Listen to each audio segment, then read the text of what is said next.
بسم اللہ الرحمن الرحیم الحمد للہ الذی هو الاول والآخر والظاہر والباطن والصلاة والسلام علی اشرف الانبیاء والمرسلین سیدنا ومولانا ومقتدانا ابی القاسم محمد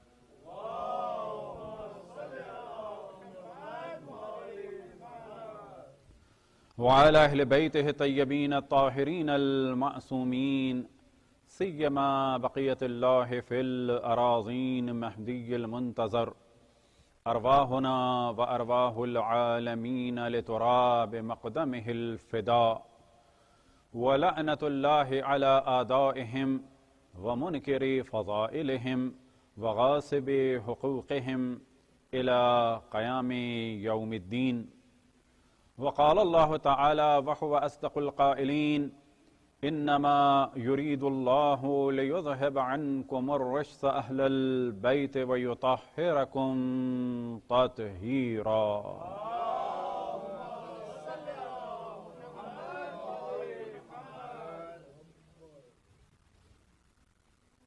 التماس سورہ فاتحہ کی تمام مومن و مومنات کے لیے، تمام علماء کرام، مراجع الزام اور تمام شہداء ملت کے لیے، اور جن مومنین نے یہاں پر جس طرح سے بھی خدمت کی اور دنیا سے رخصت ہو گئے، جن مومنین نے اپنے آباء و اجداد کے لیے جس مقدار میں بھی یہاں پر شرکت کی، جن مومنین کے نام یہاں لکھیں، جن کے نام قبرستان میں مدد کے عنوان سے لکھیں اپنے مرحومین کے لیے، اور ہم سب کے آباء و اجداد کے لیے، خصوصاً جناب یاور صاحب کے والدین کے لیے، اور جن مومن کی جانب سے تبرک ہے ان کے والدین کے لیے. رحم اللہ من قرأ الفاتحہ. بسم اللہ الرحمن الرحیم الحمد للہ رب العالمین الرحمن الرحیم مالک یوم الدین ایاک نعبد و ایاک نستعین اهدنا الصراط المستقیم صراط الذین انعمت علیہم غیر المغضوب علیہم ولا الضالین.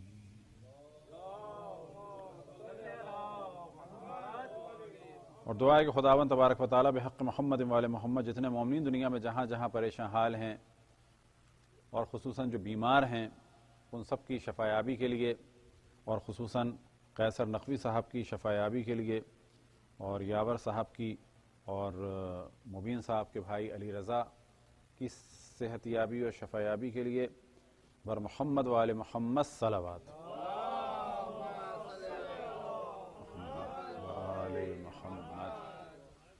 امام زمان علیہ السلام کی خدمت میں اور پھر تمام مومن و مومنات کی خدمت میں شہادت حضرت فاطمۃ الزہرا صلوات اللہ وسلام علیہا کی تعزیت پیش کی جاتی ہے. یہ ایام کہ جو گزر رہے ہیں یہ وہ ایام ہیں کہ جس میں جناب سیدہ نحیف و لاغر ہو چکی ہیں. تاریخ میں ذکر ہوا کہ آپ کے جسم پر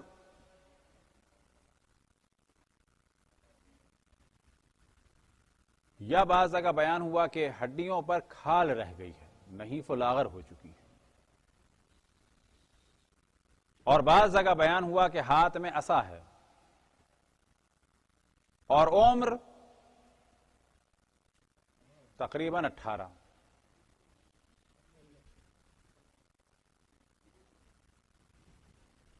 گو کہ بعض مورخین نے آپ کی عمر کچھ زیادہ بھی بیان کی، لیکن جو مذہب حق اہل بیت کے علماء کے نزدیک زیادہ مشہور قول ہے وہ یہی کہ 18.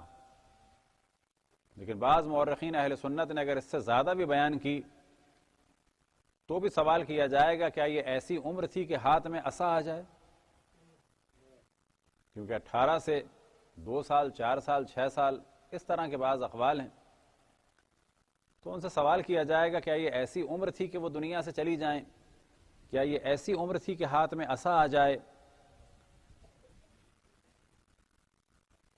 مختلف اقوال بیان ہوئے جناب سیدہ سلام اللہ علیہا کی شہادت کے لیے.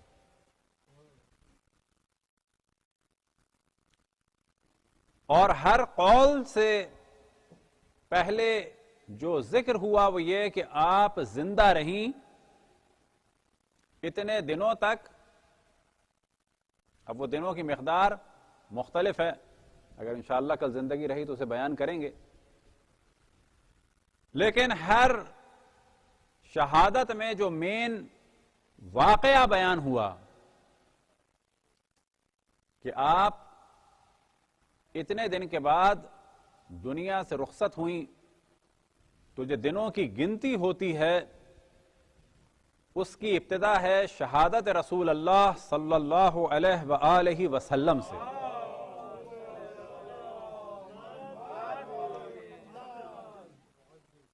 اب قول 75 دن کا، 95 دن کا، لیکن اصل قول کیا ہے کہ آپ دنیا سے رخصت ہوئیں بعد رسول اللہ صلی اللہ علیہ وآلہ وسلم کتنے دن کے بعد؟ 75 دن کے بعد۔ کتنے دن کے بعد؟ 95 دن کے بعد۔ 75 دن کے بعد کا اگر حساب لگایا جائے تو تاریخ بنتی ہے تقریباً 13 جمادی الاول، اور اگر 95 دن کا حساب لگایا جائے تو تاریخ بنتی ہے 3 جمادی الثانی، اور ان کے درمیان کے ایام کو عموماً نام دیا جاتا ہے ایام فاطمیہ کا، اور ان ایام فاطمیہ یعنی شہادت حضرت فاطمہ الزہرا صلوات اللہ وسلام علیہا کا دار و مدار ہے ایام محسنیہ پر، اور ہم نے بارہا توجہ دلائی کہ 28 ربیع الاول کے بعد سے لے کر 8 ربیع الاول تک جو ایام ہیں وہ ہیں ایام محسنیہ۔ تو شہادت جناب سیدہ تو ان ایام میں ہوئی، لیکن یہ وہ ایام ہیں کہ جس میں آپ انتہائی نحیف و لاغر ہو چکی ہیں، اور آپ کے نحیف و لاغر ہونے کا سلسلہ جو شروع ہوا وہ شروع ہوا 28 صفر کے بعد سے۔ 28 صفر کو کیا واقعہ ہوا، اور ہم نے کئی دفعہ توجہ دلائی کہ وہ واقعہ شہادت رسول اللہ صلی اللہ علیہ وآلہ وسلم ہے۔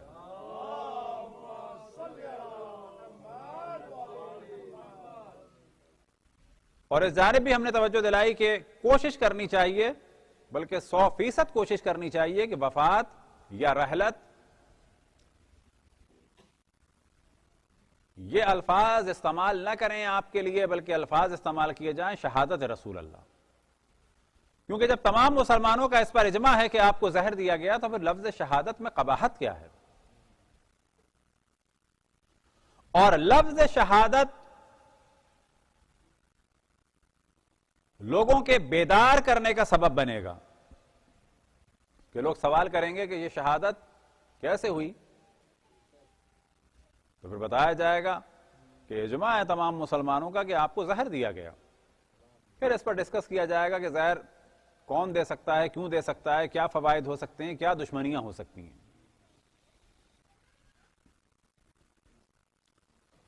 اور پھر ان ایام کے بعد ایک سلسلہ شروع ہوا، اور وہ یہ سلسلہ تھا کہ جناب سیدہ کی دار و مدار اسی موضوع پر، جناب سیدہ کی شہادت کا دار و مدار اسی موضوع پہ ہے، اور وہ موضوع ہے غدیر کی مخالفت۔ ارادہ ہمارا یہ ہے انشاءاللہ کہ جو اگر زندگی رہی تو خطبہ حضرت فاطمہ سلام اللہ علیہا کو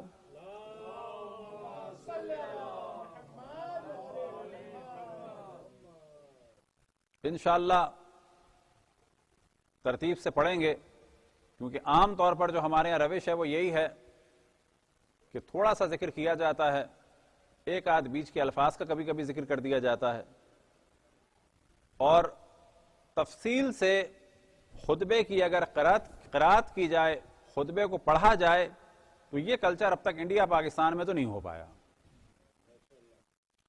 اور ہو یوں نہیں پایا کہ نیچے جو افراد سامعین ہیں انہیں شوق ہے مزے کا، اور جو یہاں بیٹھتے ہیں انہیں خوف ہے کہ کہیں مومنین یہ نہ کہہ دیں کہ مزہ نہیں آیا. تو نیچے کے شوق کے اثرات اوپر تک ہیں، اوپر والے کوئی بچے ہوئے نہیں ہیں.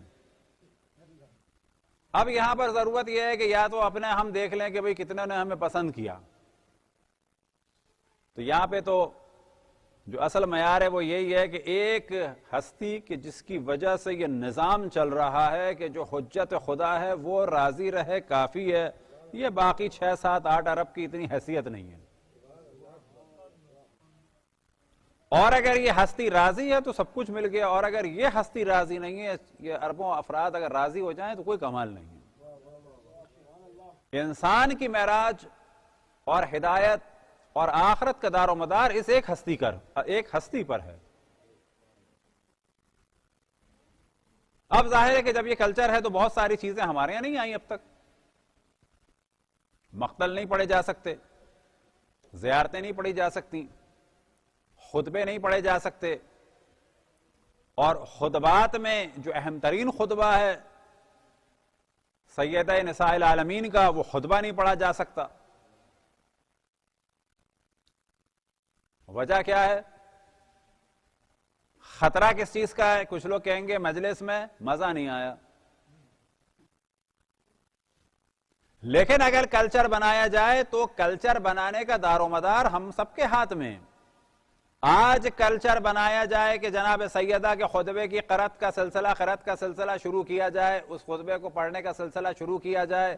10 سال کے بعد ممکن ہے دنیا تشیع میں رواج پڑ جائے کہ جناب سیدہ سے متعلق ایک مجلس یا 2 مجالس ایسی ہوں کہ جن میں ان کے خطبے کو پڑھا جائے.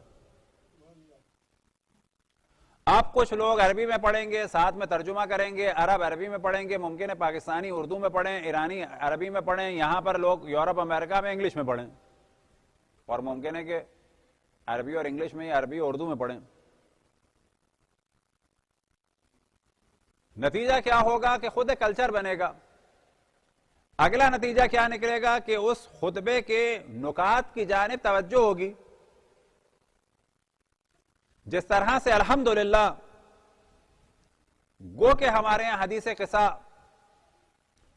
عربی میں پڑھی جاتی ہے، لیکن اس کے باوجود الحمدللہ اتنی کثرت سے پڑھی گئی ہے کہ اس کے نکات سے تقریباً تمام مومنین آشنا ہیں. اس کے نکات سے، اس کے موضوعات سے، اس کے لب و لہجے سے، ان کے الفاظ سے آشنا ہے کہ اس کے بعد کون سا جملہ آئے گا، اس کے بعد کون سا لفظ آئے گا. لیکن اگر وہ آج پہلی دفعہ پڑھی جاتی حدیث قصہ اور پھر کہا جاتا روی عن جابر بن عبداللہ الانصاری عن فاطمہ الزہرا، تو لوگ سوال کرتے ہیں مثلا کیا ہے یہ، اس میں فائدہ کیا ہے اس کا. اور ممکن ہے کہ بعض کو لگتا ہے کہ یہ نیا کلچر آ رہا ہے. اب اس چیز کو شروع کیا گیا تھا ظاہر ہے سالوں پہلے یا صدیوں پہلے، تو بلا شک اس کی ضرورت تھی اور آج بھی ہے. مراد یہ نہیں ہے کہ جی اس کو ختم کر کے اب یہ لے آئے، نہ، وہ بھی ہو یہ بھی ہو. وہ ہر جمعرات کو ہے تو کم سے کم یہ ایام فاطمیہ میں شیعوں کے ایک دفعہ تو پڑھا جائے.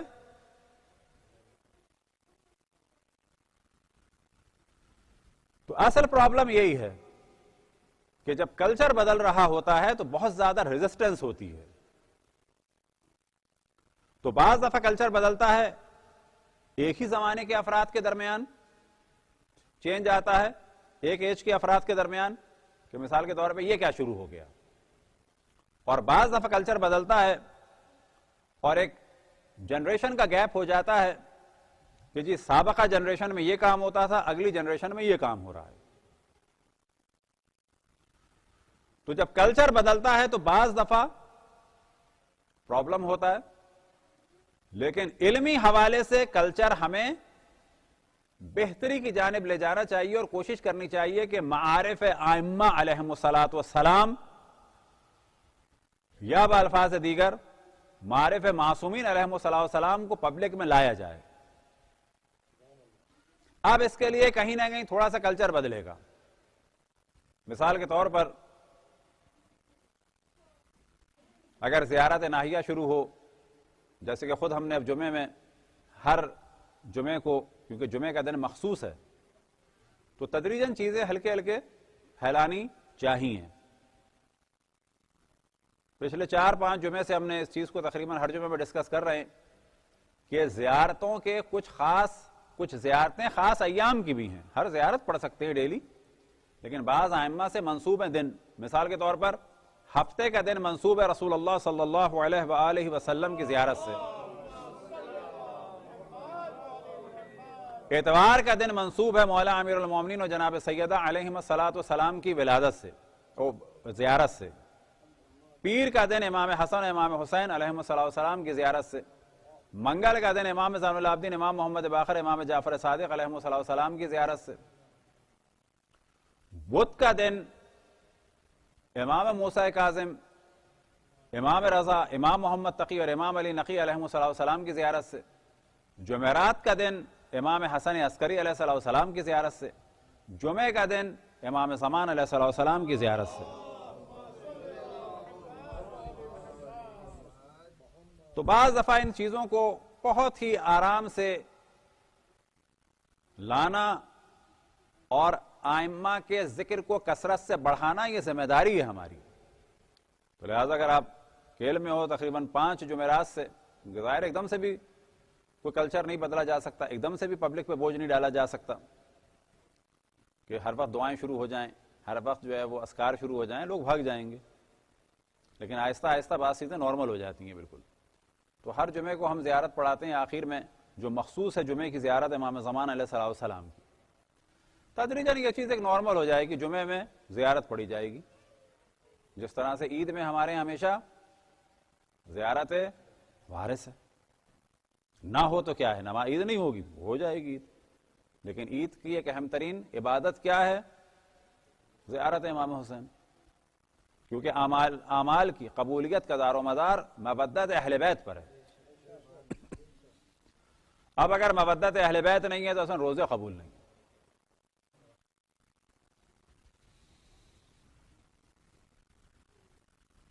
تو تدریجاً جب چیزیں آتی ہیں تو بہت سارے مسائل حل ہو جاتے ہیں. تو کوشش ہماری رہے گی کہ بعض موضوعات کو جو جناب سیدہ سلام اللہ علیہا کے فضائل و مصائب سے ریلیٹڈ ہیں، ان کی تربیت سے، تعلیم سے ریلیٹڈ ہیں، انہیں ڈسکس کیا جائے، اور ساتھ میں کچھ خاص حصوں کو خطبے کے ان کے پڑھا جائے. پھر تدریجاً انشاءاللہ اگر زندگی رہی انہی ایام فاطمیہ کے درمیان تو ایک آدھ مجلس اس قسم کی کر دیں گے کہ جی پورا خطبہ جو ہے اول سے آخر تک پڑھا جائے، صرف وہی بات ہوگی، کوئی ادھر کی بات نہیں، کوئی ہماری بات نہیں، وہی انہی کی عربی، انہی کا ترجمہ، بیچ میں ذرا سے الفاظ کی توضیح. نتیجہ کیا ہوگا؟ ایک کلچر بنتا چلا جائے گا. جب یہ کلچر بنے گا تو بہت سارے اسرار و رموز جو چھپے ہوئے ہیں اس خطبے کے، وہ تدریجاً پبلک میں آنا شروع ہو جائیں گے، اور ہم سب سبب بنیں گے کہ آئندہ جو ایک نسل آنے والی ہوگی، شاید اس کام میں اللہ اتنی برکت دے کہ آئندہ جو ایک نسل آئے گی 50 سال کے بعد، وہ سب بچے اس خطبے کے الفاظ سے آشنا ہوں گے، حتیٰ وہ یہ جانتے ہوں گے کہ اب کون سا جملہ آئے گا. بالکل ویسے ہی جیسے کہ ہم سب آشنا ہیں کہ جو کام ہمارے بزرگوں نے کیا کہ زیارت وارث کو پڑھ رہا ہوتا ہے، ہمیں پتا ہوتا ہے کیا ہے، اب کون سا جملہ آئے گا، اس کے تقریباً کیا معنی ہے. بالکل ویسے ہی جیسے کہ اگر حدیث قصہ چل رہی ہوتی ہے، وہ ہمارے بزرگوں نے سلسلہ شروع کیا، آج سب آشنا ہے کہ اب کون سا جملہ آئے گا، کتنی دیر حدیث قصہ ہمیں ختم ہونے میں رہ گئی ہے، ابھی شروع میں پہنچے ہیں یا آخر میں ہیں، یہ ذہن تیار ہیں. لیکن یہ 1 سال نہیں لگا اس کام میں، اس میں سالوں لگیں گے. اور حکم یہ ہے کہ ہم کبھی بھی دل برداشتہ نہ ہوں. ہمارا کام ہے کہ اہل بیت کے کلچر کو پھیلانا ہے، ساری دنیا کو اہل بیت کے در پہ لانا ہے، اور اس کام کے لیے جتنی زحمتیں اور محنتیں اہل بیت نے انجام دی اور جتنے مصائب اہل بیت نے اٹھائے، تو یاد رکھیں کہ اس کے مقابلے میں ہمیں نہ کوئی محنت کرنی ہے، نہ کوئی زحمت کرنی ہے، اور نہ کوئی مصائب اٹھانے. ان کے مصائب کے مقابلے میں کوئی ہمارے مصائب نہیں ہونے ایسے. ان کی زحمتوں کے مقابلے میں کوئی ہماری ایسی زحمتیں نہیں ہیں. وہ زحمتیں جو ہمارے علماء اور بزرگان نے اٹھائیں ان کے مقابلے میں ہمیں کچھ بڑا کام نہیں کرنا ہے. کام بڑا آسان ہو چکا ہے. تو جناب سیدہ سلام اللہ علیہ کی جب شہادت کا ذکر کیا جائے تو یاد رکھیں ان کی شہادت کا دار و مدار ہے غدیر کے انکار پر. اور غدیر عالم اسلام کا اہم ترین دن ہے. غدیر پہ دار و مدار ہے انبیاء کی نبوت کا. غدیر پہ دار و مدار ہے آسمانی کتب کا. غدیر پہ دار و مدار ہے انبیاء کی زحمتوں کا اور ان کے مشن کا. اور غدیر کے مقابلے میں جو کام ہوا اس کام کا نتیجہ نکلا جناب سیدہ کی شہادت کی صورت میں. تو سب سے پہلے ہم توجہ دلائیں غدیر کی جانب کہ غدیر کا انکار ہوا. ایک مثال جو پہلے بھی ہم بعض دفعہ دے چکے کہ بعض دفعہ بعض لوگوں کے ذہن میں سوال آتا ہے اور خود ہم نے بعض دفعہ بعض جگہ یہ سوال کیا کہ اگر رسول اللہ صلی اللہ علیہ وآلہ وسلم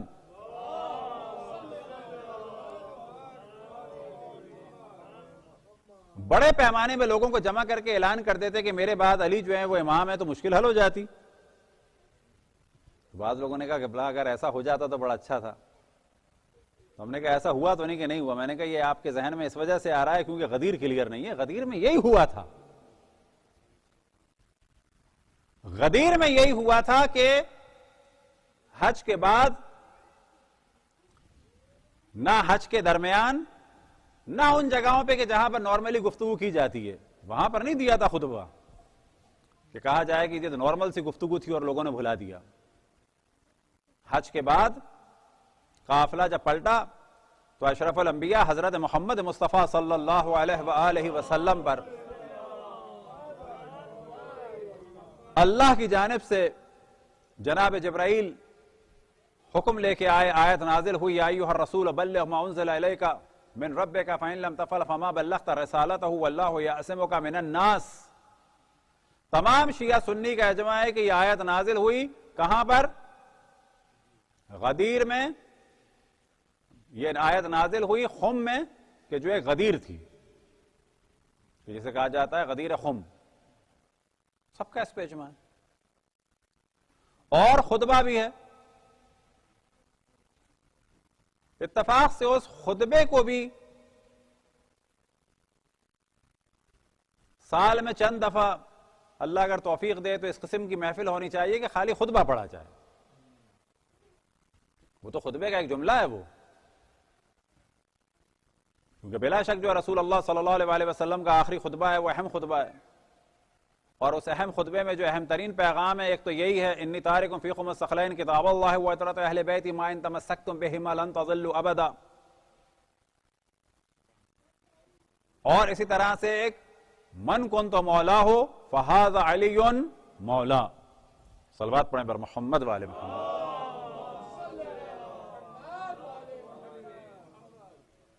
اب یہ اعلان کہاں پر ہوا؟ کسی نارمل جگہ پہ نہیں ہوا, ایک بیابان میں ہوا. بیابان میں بھی کون سے؟ خم کے علاقے میں. خم کے علاقے میں ایک, یہ پہلے بھی ہم نے ڈسکس کیا ہے, غدیر تھی. غدیر کسے کہتے ہیں؟ ایک ایسی جگہ کہ جہاں پر پانی جمع ہوتا ہے. ایک بیابان کا ایسا گڑھا, بہت بڑا علاقہ کہ جہاں پر بارش کا پانی جمع ہو جائے پھر تدریجاً سوکھ جائے, یا بالفاظ دیگر سمجھ رہے جیسے کوئی جھیل سوکھ جائے.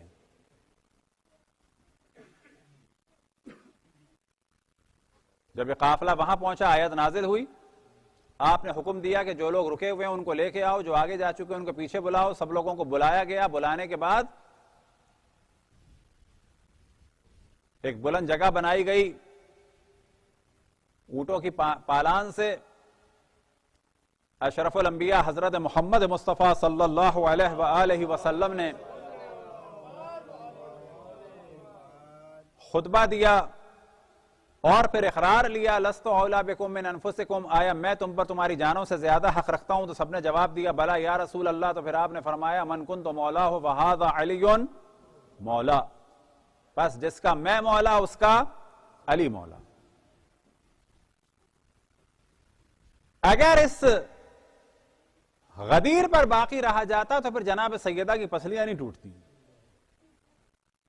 انکار غدیر سبب بنا کہ جناب سیدہ کی شہادت ہوئی, اور جناب سیدہ کی شہادت ہوئی تو بعض دفعہ جب کتابوں میں لوگ لکھتے ہیں کہ وہ علیل تھیں, مریض تھیں, تو کیا تھا کہ ان کو ہارٹ کا پرابلم تھا, کوئی گردے کا پرابلم تھا, کوئی بخار ہو گیا تھا کیا؟ نہیں, پسلیاں ٹوٹی تھیں. وہ علالت, وہ کمزوری پسلیاں ٹوٹنے کی تھی, وہ اپنے گھر کی توہین کی تھی علالت, اپنے شوہر کے گلے میں جو رسی دیکھی وہ اس کی علالت تھی, جناب محسن کی جو لاش دیکھی اس کی علالت تھی. یہ حملہ کیوں ہوا؟ یہ حملہ ہوا غدیر کی مخالفت کے بعد, جب کسی کو بلند کیا گیا تو اس کی بیعت کے لیے, اس کے لیے بیعت طلب کرنے کے لیے گھر پہ حملہ ہوا. اب اگر اس بیعت کا وجود نہ ہوتا تو پھر بیعت کی طلب بھی نہ ہوتی, اور جب بیعت کی طلب نہ ہوتی تو گھر پہ حملہ بھی نہ ہوتا, گھر پہ حملہ نہ ہوتا تو جناب سیدہ کی شہادت بھی نہ ہوتی. اور اگر پھر کہا جائے تو کہا جا سکتا ہے کہ اگر غدیر کا انکار نہ ہوتا تو یہ سب کچھ نہ ہوتا. یعنی غدیر کا انکار ہوا تو پھر کسی اور کا انتخاب ہوا. البتہ اس انتخاب کے اوپر بھی ڈسکشن ہے. یہ جو بعض لوگ کہتے ہیں جمہوریت, کون سی جمہوریت؟ وصیت رسول اللہ کا انکار کیا جائے, بعد میں خود وصیت سے کسی کو چنا جائے.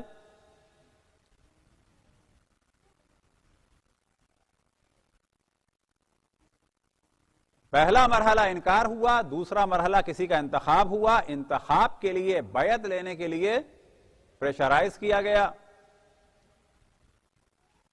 مولا امیر المومنین اور بنو ہاشم کے جو اہم افراد گھر میں تھے ان سے بیعت لینے کے لیے گھر پہ حملہ کیا گیا.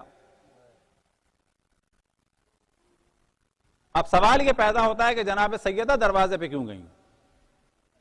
تو پہلی بات تو یہ کہ باقی سبھی اندر تھے, جناب سیدہ صحن خانہ میں تھیں.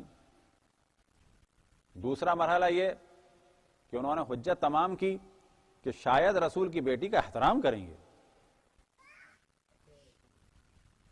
شاید رسول کی بیٹی کا احترام کریں. اور ایک حد تک بالآخر جناب سیدہ کا احترام تھا, لہذا جو جناب سیدہ کی گریے کی آوازیں بلند ہوئی, اپنے بابا کو پکارا,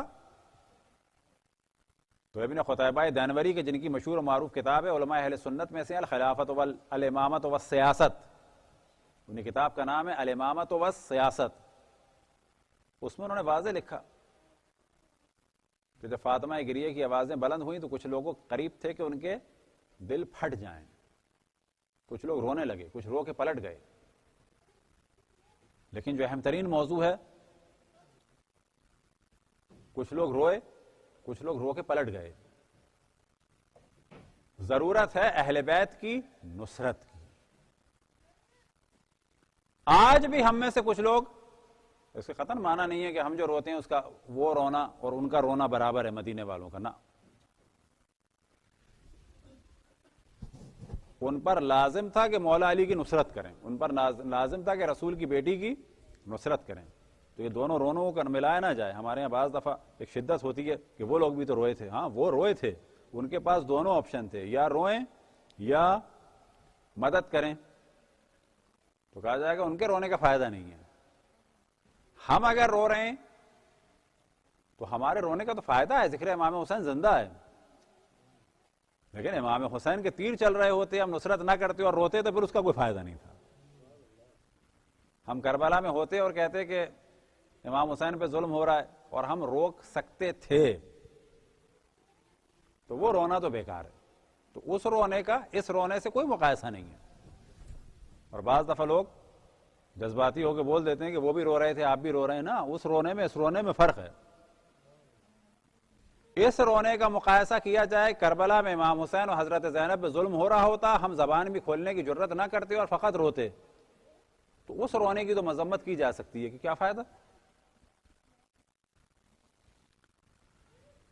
تو جناب سیدہ کے گھر کا محاصرہ اور اس کا دار و مدار ہے سقیفہ پہ. اب اس جانب توجہ رہے کہ ہم ہمیشہ توجہ دلاتے ہیں کہ ہمارے یہاں دو نظریات ہیں, دو نظریات کی شدت ہے تاریخ کو ڈسکس کرنے کے عنوان سے. ایک تو یہ کہ جی کھل کے جو ہے وہ زبان کھول کے بات کی جائے, نہ وہ بھی شدت ہے. ایک بالکل یہ کہ نہیں اصلا بات ہی نہ کریں, یہ بھی شدت ہے.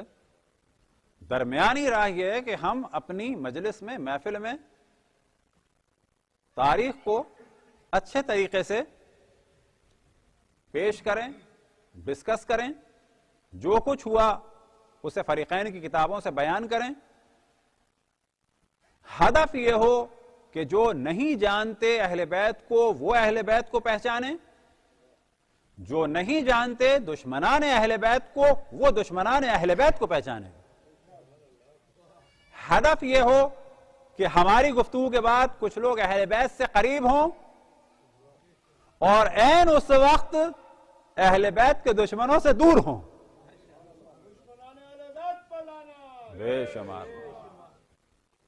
اور اسی بات کو کہا جا سکتا ہے کہ ہم کسی کے جذبات کو ابھاریں اور وہ بات نہ سنیں اور دشمن ہو جائے اہل بیت کا, اور ہمارا یہ زیادہ بہتر ہے کہ یا ہم ایسے بات کریں کہ وہ ہماری بات کو سمجھے, اہل بیت کو پہچانے, ان کے دشمنوں کو پہچانے, اہل بیت سے قریب ہو جائے اور وہ دشمنوں پر خود لعنت بھیجے, کہ جو الحمدللہ اس وقت تیونس میں, الجزائر میں, مراکش میں, مصر میں, مختلف جگہ پر ہو رہا ہے. مغرب یعنی مراکش میں ابھی 4-5 دن پہلے, یہ یاد رکھیں کہ مراکش میں جو ایک حکومت تھی ادریسیوں کی, وہ طباطبائی سادات تھے, نسل امام حسن سے تھے ادریسی, لیکن یہ سارے سلسلے ختم کیے کس نے؟ ایوبیوں نے اور مختلف لوگوں نے. لیکن خود مراکش میں عشق اہل بیت کا سلسلہ باقی ہے اور جاری ہے. 5 دن پہلے الحمدللہ الحمدللہ الحمدللہ مراکش میں کھل کے شیعوں کی مسجد اور حسینیہ کا اعلان ہوا ہے. گو کہ وہاں پر سلفیوں نے شور کیا, حتیٰ ابھی ایک سعودی اخبار نے لکھا کہ یہ وہاں پر جاسوسی کا کام ہو رہا ہے اور مملکت کو خراب کرنے کا کام ہو رہا ہے. صلوات پڑھیں بر محمد والے محمد.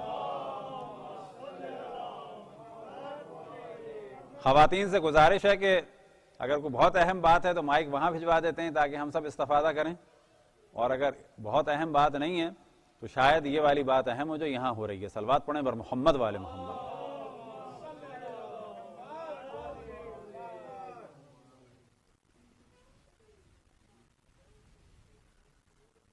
تو ہماری ذمہ داری یہ ہے کہ یاد رکھیں کہ 2 کام ہیں, اہل بیت کے طرفداروں میں اضافہ کریں اور جو لوگ اہل بیت کے دشمنوں سے وابستہ ہیں ان کو حقائق سے آگاہ کریں تاکہ وہ ان سے دور ہوں, ان سے دور ہوں, گند سے اور نجاست سے دور ہوں اور طہارت سے اور پاکی سے قریب ہوں. صلوات پڑھیں بر محمد والے محمد. اور الحمدللہ یہ کام ہو رہا ہے.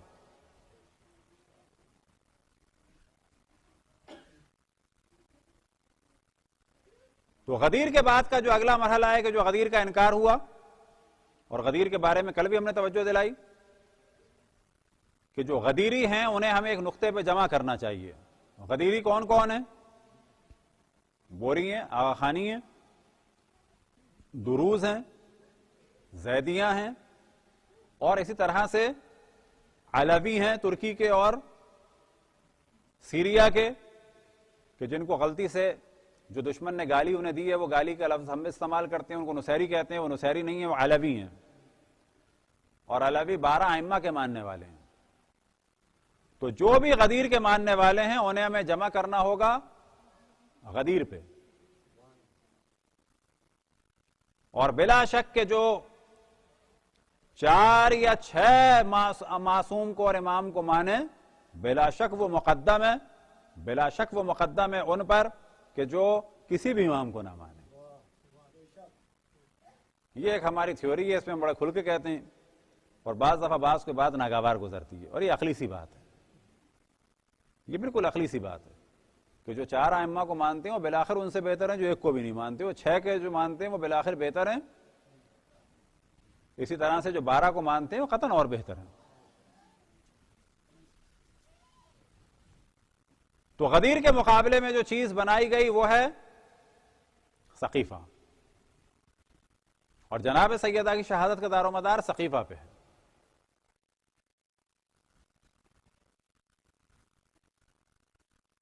تو وہ جملہ کہ جو ہم نے آپ کی خدمت میں پہلے بیان کیا کہ اگر رسول اللہ صلی اللہ علیہ وسلم لوگوں کے درمیان اعلان کرتے تو یہ کام تو ہوا،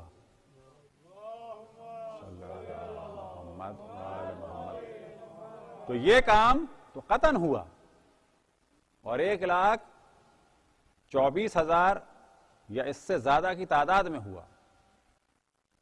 اور یہاں سے نتیجہ نکلتا ہے کسی چیز کے جاننے کا اتنا فائدہ نہیں ہے، اس پر باقی رہنے کا اور اس کا دفاع کرنے کا کمال ہے.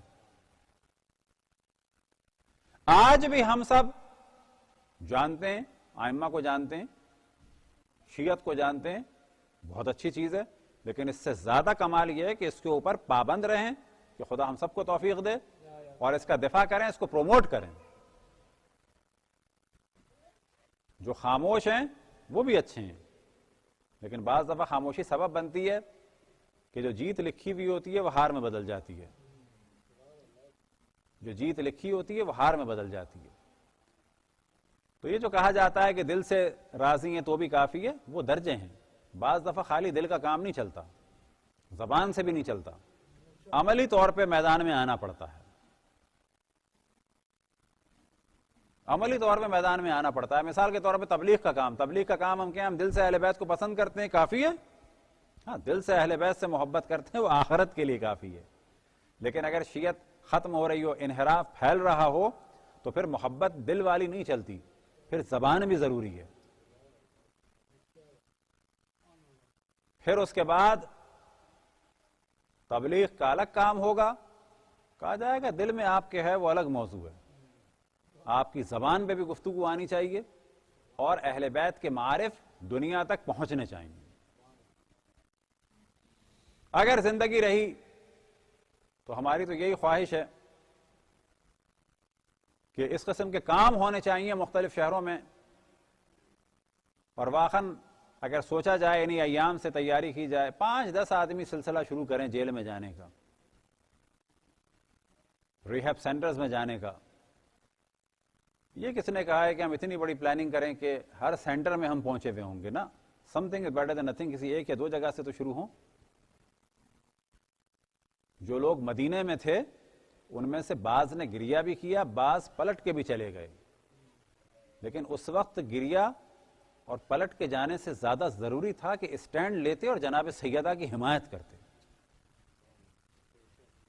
اس وقت ضروری تھا کہ جو دہشت گرد جلاؤ گھراؤ کے لیے آئے تھے ان کے مقابلے میں کھڑے ہوتے. وہ وقت خالی دل سے محبت کا نہیں تھا، وہ وقت خالی زبان سے اقرار کا نہیں تھا، وہ وقت خالی رونے کا نہیں تھا. پھر ہم واضح بیان کریں کہ اس رونے کو مجلس امام حسین یا ائمہ پہ آج کے رونے سے مقایسہ نہ کیا جائے. آج کا رونا بالکل پازیٹو ہے، کیونکہ اس سے امر ائمہ زندہ ہوتا ہے. اس وقت جو ہے وہ رو کے واپس چلے گئے تو کیا کمال کیا، جناب سیدہ پہ تو ظلم ہو گیا نا. رو کے واپس چلے گئے، کیا ہوا، جناب سیدہ کا در تو جل گیا نا. کھڑے رہتے، ہاتھ پکڑ لیتے، ٹانگیں توڑ دیتے ان کی، تو یہ کمال ہوتا. اب ممکن ہے کوئی سوال کرے کہ جی 2-4 جو اصحاب تھے وہ کھڑے ہو جاتے نا. بعض کام 2-4 لوگوں کے نہیں ہوتے. یہ ضرورت تھی ایک بڑی تعداد کھڑی ہوتی. جتنے لوگوں نے غدیر میں سنا تھا مولا علی کی امامت کے بارے میں، ان میں سے آدھے لوگ تو کھڑے ہوتے کم سے کم. لیکن قبائلی تعصب اور مولا امیر المومنین کی جنگوں کی وجہ سے اور ان سے حسد کی وجہ سے ایک بڑی تعداد ختم ہو گئی تھی.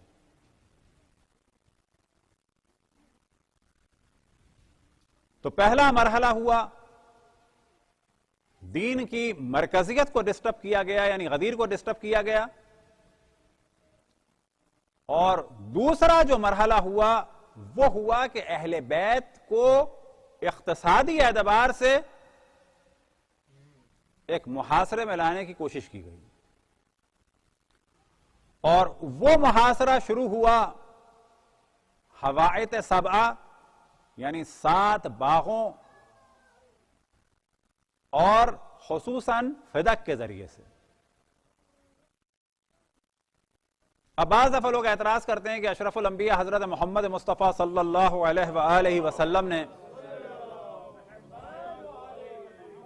یہ ان کو دیا اس لیے کہ مثلا ان کی شاہانہ زندگی ہو. نا، یہ تو ان کے ہاتھ میں تھا اور آخر ایام تک ان کی زندگی ایسی ہی تھی. وجہ کیا تھی کہ یہ سارا پیسہ وہ گو کے ملکیت میں تھا لیکن ان کے دین کے کاموں میں لگاتے تھے، جس طرح سے کہ جناب سیدہ کی والدہ نے لگایا. کچھ لوگ اعتراض کرتے ہیں سب کچھ رسول اللہ نے اپنی بیٹی کو دے دیا، یعنی مالدار بنا دیا. تو پہلی چیز یہ کہ یہ واضح حکم ہے کہ ما افاء اللہ ہو، کہ جو کچھ اللہ نے دیا ہے بغیر کس کے؟ جنگ کے، وہ رسول اللہ کا ہے. فے ہے. فے کہتے ہیں کہ جو بغیر گھوڑا دوڑائے، بغیر جنگ کے جو ملا ہو رسول اللہ کو، وہ غنیمت نہیں ہے، وہ فے ہے، وہ رسول اللہ کا ہے، وہ جو چاہے کریں. اب اگر وہ کسی معاذ اللہ اور کوئی بیٹی ہوتی دنیا دار انہیں دیتے تو ایک اعتراض ہو سکتا تھا. وہ ایسی بیٹی اور داماد کو دے رہے ہیں کہ جن سے نسل چلنی ہے، دین کی ہدایت کی اور دین کی بقا کا سلسلہ ہے. اور جناب سیدہ نے اس کو وقف کیا تھا آئمہ کے نام پر. اور آئمہ کی زندگی ہمیشہ یہی تھی کہ خود یہ ذہن میں رکھیں کہ یہ فدق جو ہاتھ میں آیا تھا جناب سیدہ کے، یہ 7ویں ہجری میں آیا تھا اور 10ویں ہجری مکمل ہونے کے بعد 11ویں ہجری کے دوسرے مہینے میں رسول اللہ صلی اللہ علیہ وسلم دنیا سے رخصت ہوئے. تو ان ایام میں کیا جناب سیدہ نے محل بنا لیا تھا یا مولا علی کی زندگی بدل گئی تھی؟ زندگی وہی تھی. فرق یہ تھا کہ یہ سب کچھ ان کے ہاتھ میں تھا تاکہ اس کے ذریعے سے ایک دین کی خدمت ہو.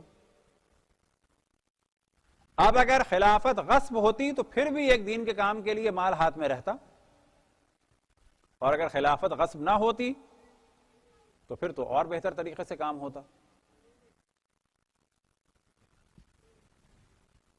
اب یہاں پر اسٹیپ بائی اسٹیپ گفتگو کرتے ہیں اور اسی موضوع کو آگے چلائیں گے کہ عام طور پر جو ایک ہمارے یہاں غلط فہمی ہے کہ فدق جو ہے وہ کیا تھا؟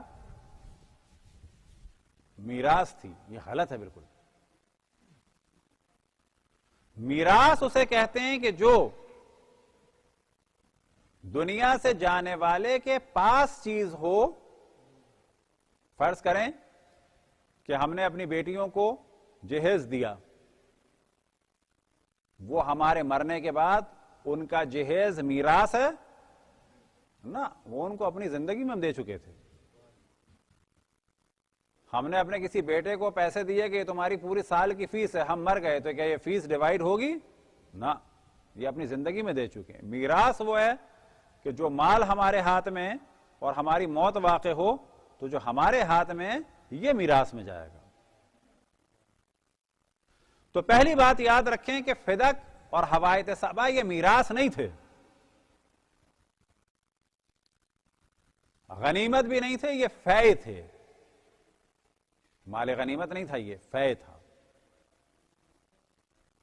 فے مال رسول اللہ اور مختلف طبقات کے لیے ہے کہ جن میں سے کچھ مال رسول اللہ نے اور چیزوں پہ خرچ کیا. ان چند چیزوں کو جناب سیدہ اور مولا علی کے حوالے کیا.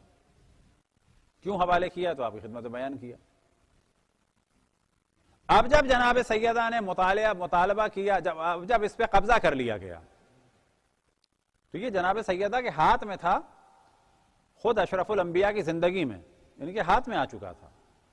جو وہاں پر کام کرنے والے لوگ تھے وہ سب وہ افراد تھے کہ جو جناب سیدہ کے وکلا تھے. وکلا سے مراد ان کے ریپرزنٹیٹو کام کر رہے تھے، ان کے افراد کام کر رہے تھے، ان کے عوامل تھے. ان کے لیے کام کر رہے تھے وہ لوگ. انہیں ہٹایا گیا اور ان چیزوں پہ قبضہ کیا گیا. تو جناب سیدہ سلام اللہ علیہا نے جو پہلا دعویٰ کیا وہ یہ کہ یہ تو ہمارا تھا. گواہی جو مانگی تھی وہ کیوں مانگی تھی؟ میراث کے لیے گواہی تھوڑی مانگی تھی. گواہی اس لیے مانگی تھی کہ آپ ثابت کریں کہ یہ آپ کے ہاتھ میں تھا، جبکہ کلیئر سی چیز تھی. اس کی ایک دلیل ہی یہی تھی کہ جب آپ نے لوگوں کو ہٹایا ہے تو یہ لوگ جو ہیں وہ جناب سیدہ کے تھے، اس کا مطلب ہے کہ ان کے ہاتھ میں تھا. تم نے اپنے لوگ بٹھائیں.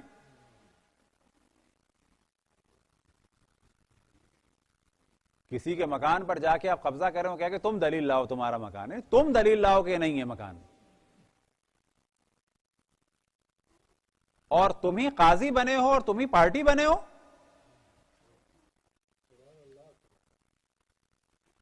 تم ہی منصف اور تم ہی مجرم، یہ کون سا قانون ہے؟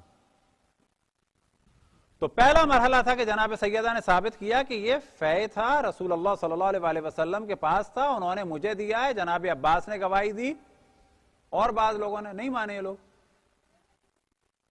ہاں اب یہ تھا کہ یہ جو لکھا ہوا ہے یہ کس کے سامنے لکھا تھا؟ تو یہ آپ نے لکھا تھا جناب ام ایمن کے سامنے، مولا علی کے سامنے، امام حسن کے سامنے، امام حسین کے سامنے، اور ایک غلام تھے جن کا نام تھا رباح، ان کے سامنے. پھر یہ ایشو بنایا کس کے سامنے لکھا تھا. ان سب کی گواہیوں کو رد کیا. تو بس پہلا مرحلہ آ جاتا ہے کہ انشاءاللہ جو ہم ڈسکس کریں گے کہ خود فدق کے بارے میں. پھر یہ فے تھا، یہ غنیمت نہیں تھا. ام ایمن وہ تھیں کہ جنہوں نے رسول اللہ صلی اللہ علیہ وسلم کی خدمت کی.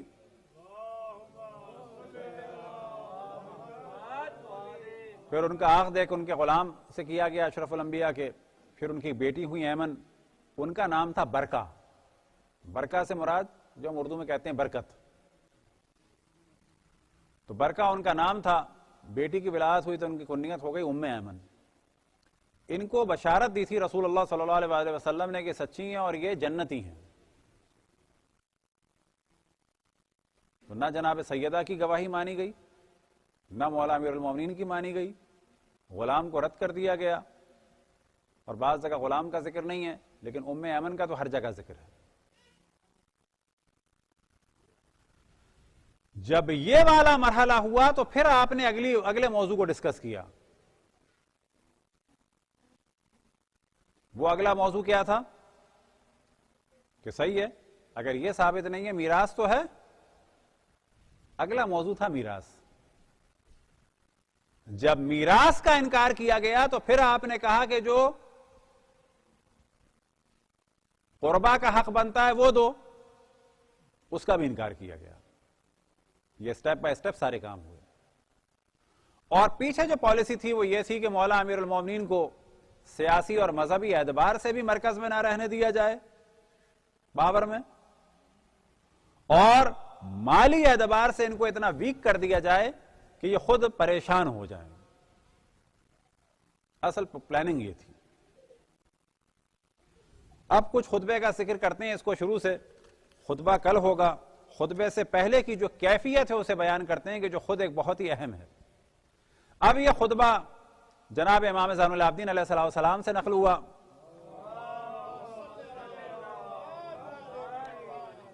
اور ظاہر ہے کہ انہوں نے اپنے والد سے نقل کیا. اسی طرح سے خطبے کی مختلف اسناد ہیں. جناب زید سے نقل ہوا، جناب زینب سے نقل ہوا، اسی طرح سے جناب عبداللہ ابن حسن سے نقل ہوا، اور بعض جگہ بیان ہوا ہے کہ خود جناب عائشہ سے بھی بیان ہوا ہے. کیونکہ 5 جگہ بخاری میں تو خود روایت ہے تقریباً کہ خود انہوں نے ذکر کیا کہ فاطمہ جو ہے میرے والد سے ناراض رہی اور مرتے دم تک بات نہیں کی. اسے انشاءاللہ بعد میں بیان کریں گے کیونکہ چیزیں بڑی کنفرم تھیں. اب جو خطبے کی ابتدا ہے وہ ان الفاظ سے ہے کہ ایک سند ہم پڑھتے ہیں کہ یہ تو ہم نے بیان کر دیا کہ یہ ان تمام افراد سے نقل ہوا. روی عن عبداللہ ابن حسن علیہ السلام باسناد عن آباء علیہم السلام. یہ روایت ہوئی ہے ان سے. اب یہاں پر پورا ماحول بیان کیا جا رہا ہے. انہ لما اجمع ابو بکر و عمر علی منع فاطمہ علیہ السلام، کہ جب ان دونوں نے ایک رائے کر لی اور اجماع کر لیا کس پر، کہ فاطمہ سے روک لیا جائے. کس کو روک لیا جائے؟ فدق کو روک لیا جائے. وَإِنْصَرَفَ عَامِلَهَا، اور ان کے کام والوں کو، ان کے جو عامل تھے یعنی جو عمل کرنے والے تھے، ان کو وہاں سے ہٹا دیا گیا، منہا، اس باغ سے ہٹا دیا گیا. اب ایک وقت آیا کہ یہ سلسلہ تو چل رہا تھا، یہ پہلے بھی بعض میٹنگز ہو چکی تھی. اب جناب سیدہ ایک احتجاج کی صورت میں گئیں، اور جو کیفیت تھی وہ کیا تھی؟ لاست خمارہا علی راسہا واشتملت بجلبابہا، کہ جناب سیدہ نے اپنی جلباب کہا جاتا ہے تقریباً اس قسم کی ایک چیز کہ جو گاؤن کی صورت میں یا عبا کی صورت میں، اور خمار کیا چیز ہے کہ جو اوپر سے چادر ڈالی گئی ہے، اسے اپنے سر پہ رکھا.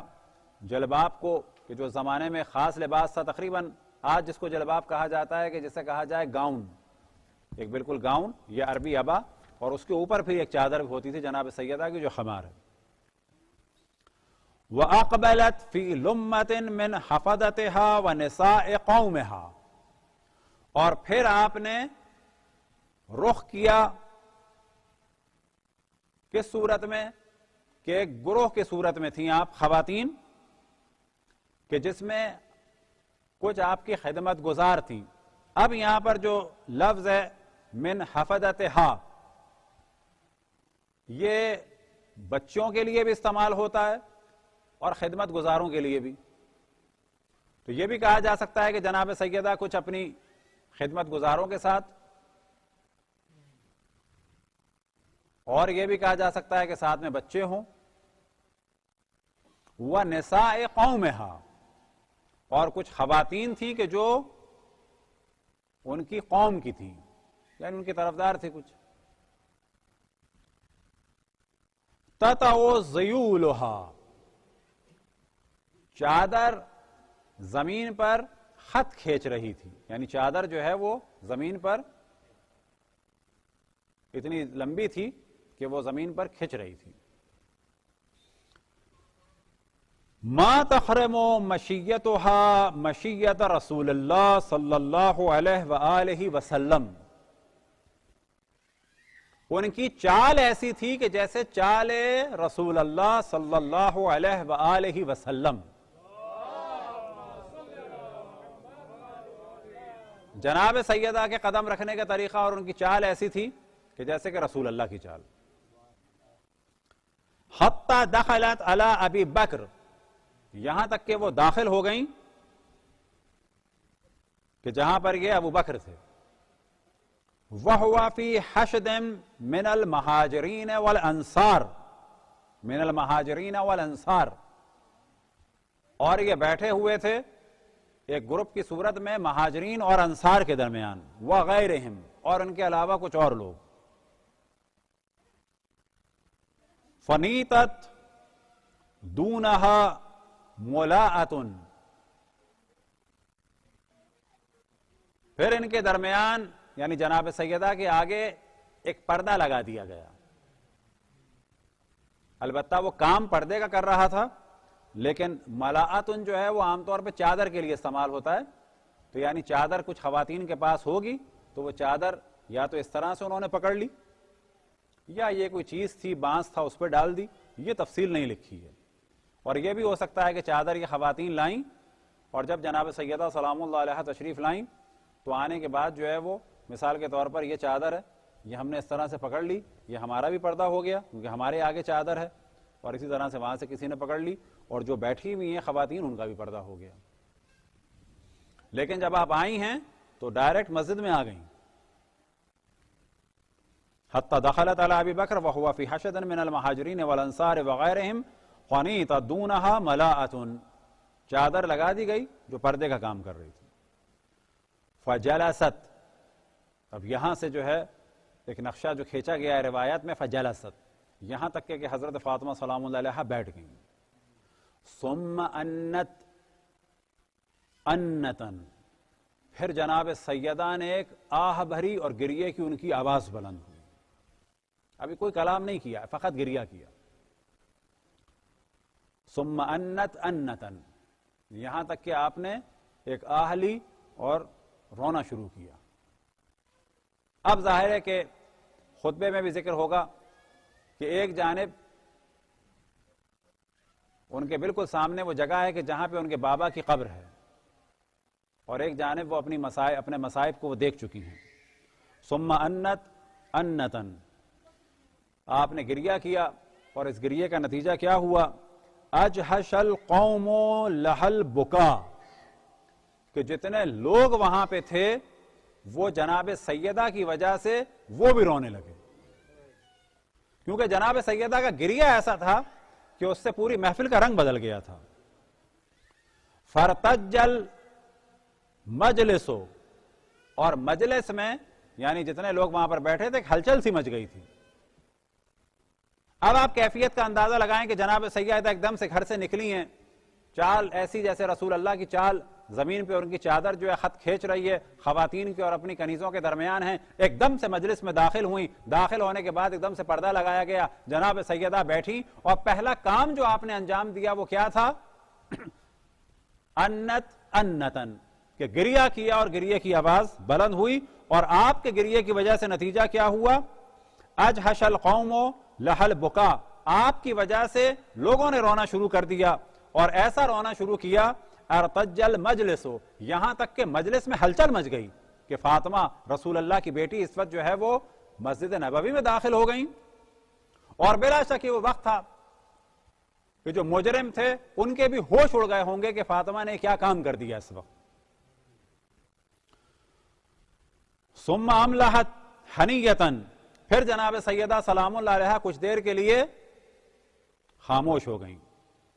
حتی سکنا نشیج القوم، یہاں تک کہ لوگوں کے رونے کی آواز بھی کم ہو گئی. لیکن اس کے باوجود بھی کچھ لوگوں کی کیفیت ابھی مکمل طور پر صحیح نہیں ہو پائی تھی، رو رہے تھے یا کچھ آوازیں نکال رہے تھے. آوازیں نکالنے سے مراد یہ کہ ہچکیاں تھیں یا رو رہے تھے، ابھی مکمل سکوت نہیں ہو پایا تھا. یہاں تک کہ جناب سیدہ سلام اللہ علیہا نے کیا فرمایا، کیا کیا؟ ہدأت فورتہم، کہ آپ نے انہیں حکم دیا یا اشارہ کیا یا کہا کہ بالکل سکوت چھا جائے. جب یہ سکوت چھا گیا تو پھر آپ نے اپنے خطبے کی ابتدا کی کہ انشاءاللہ اسے کل بیان کریں گے، کہ یہاں سے کہا جاتا ہے کہ جناب سیدہ نے تحریک کا آغاز کیا اور ہمیشہ کے لیے حق اور باطل میں ایک تمیز کر دی. لیکن اس کی پہلی قیمت خود جناب سیدہ کو ادا کرنی پڑی، اور اس کی پہلی قیمت جناب سیدہ کو اس صورت میں ادا کرنی پڑی کہ ان کی نسل فقط 2/3 رہ گئی. ایک جو نسل چلنی تھی جناب محسن سے، پوری نسل ختم ہو گئی.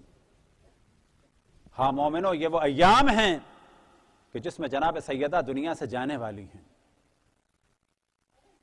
یہ وہ ایام ہیں کہ جس میں حسن و حسین کے سر سے ماں کا سایہ اٹھنے والا ہے. یہ وہ ایام ہیں کہ جس میں زینب اور ام کلثوم اب ہمیشہ کے لیے ماں کی زیارت سے اور ماں کے جلوے سے محروم ہو جائیں گے. ہاں مومنو، ایک وقت آیا کہ جب فاطمہ کے حق کو پامال کر دیا گیا. ایک وقت آیا کہ جناب سیدہ نے اپنے سر پہ چادر رکھی، بیویوں کے جھرمٹ میں دربار تک پہنچی، اپنے بابا کو پکارا. لیکن یہاں پر مصائب نہ ختم ہوئے. ہاں مومنو، ابھی تو ایک وقت آئے گا کہ فاطمہ دیوار اور دروازے کے درمیان ہوں گی. ایک وقت آئے گا کہ فاطمہ پہ تعزیانہ بھی پڑے گا. ایک وقت آئے گا کہ فاطمہ کے شوہر علی ابن ابی طالب کے گلے میں رسی کو بھی ڈالا جائے گا. اور اگر یہ سب کچھ نہ ہوتا ہوتا تو نہ زینب کے تماچے پڑتے، نہ زینب کی چادر چھنتی، نہ خیموں میں آگ لگائی جاتی، نہ حسین کا سر نو کے نیزہ پہ بلند ہوتا۔ الا لعنت اللہ علی قوم الظالمین۔ یا اللہ جس نے رسول اللہ جناب سیدہ اور ائمہ پہ ظلم کیا ان سب پہ لعنت فرما۔ جو ظلم پہ شریک ہوا اور جس نے ظلم کے لیے راہوں کو ہموار کیا اور جو علم و آگاہی اور عقل و شعور رکھنے کے بعد بھی ظالموں سے محبت کرے ان پہ بھی لعنت فرما۔ یا اللہ ہمارے دشمنوں کو آپس میں مشغول فرما، ہمارے دشمنوں کی سازشوں کو ان کی جانب پلٹا دے۔ یا اللہ جتنے مومنین دنیا میں جہاں جائیں، خصوصاً عراق میں، شام میں، لبنان میں، پاکستان میں، افغانستان میں، لبنان میں، بحرین میں، غزہ میں، نائجیریا میں، یمن میں مومنین کی حفاظت فرما، خصوصاً مقامات مقدسہ کی حفاظت میں اور مومنین کی حفاظت میں، جہاں جہاں مومنین جس جگہ سے مصروف ہیں ان سب کی عظمت اور شوکت میں اور قدرت میں اور شجاعت میں اضافہ فرما۔ امام کے ظہور میں تعجیل فرما، ہم سب کو ان کے آبان و انصار میں شامل فرما۔ ربنا تقبل منا انک انت السمیع العلیم۔